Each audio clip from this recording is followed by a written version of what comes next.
Well, here with us now to weigh in on the protest movement is UC Berkeley law professor Stephen Solomon. Professor, thank you so much for your time.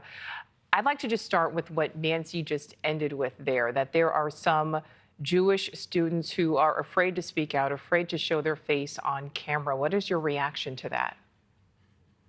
I'm not surprised. I think we've seen at elite schools harassment of Jewish students, frankly, support by students of terrorist organizations and murder and otherwise. And the students are rightfully concerned and fearful.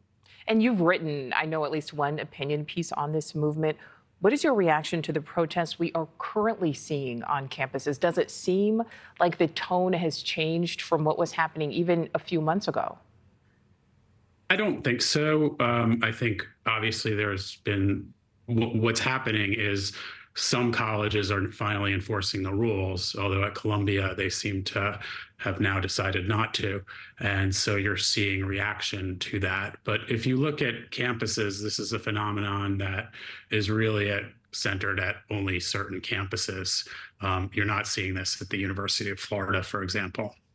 And, you know, they're at Columbia. We saw that the president made the announcement early on Sunday, actually Monday morning. So it was overnight Sunday to Monday, saying that classes would be virtual. What is your reaction to that? And do you think it's possible we'll see more campuses opting to go virtual?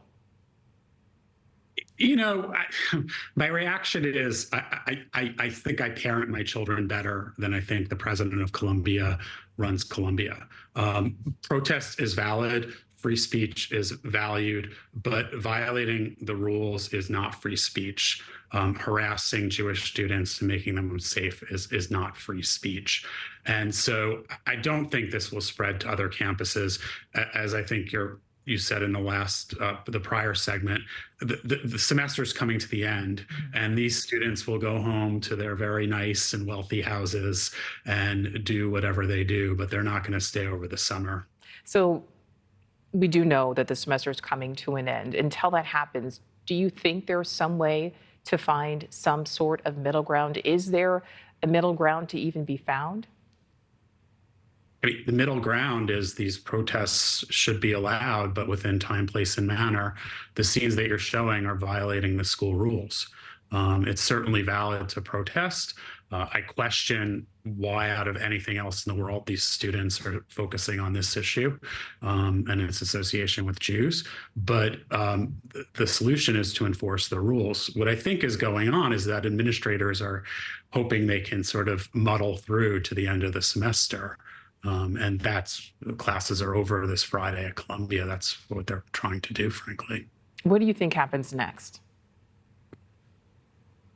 I think that higher education needs to take a hard look at what is going on within it, and what type of monoculture they've created and what type of culture they've created where this can happen. And I think that there needs to be a lot of introspection about what, as an academic, I would call the illiberalness of elite universities right now, which is opposing viewpoints are not tolerated. Universities have lost their purpose. They've become centers of leftist ideology. And when I say left, I mean far left ideology that frankly excludes vast amounts of people and is discriminatory. And I think we need to look at how that happened and see how we can counter that. Absolutely. UC Berkeley law professor Stephen Solomon, thank you so much for giving us some of your time. Thank you for watching. Go to newsnationnow.com to find NewsNation on your television provider. And don't forget to click the red subscribe button below to get more of NewsNation's fact-driven, unbiased coverage.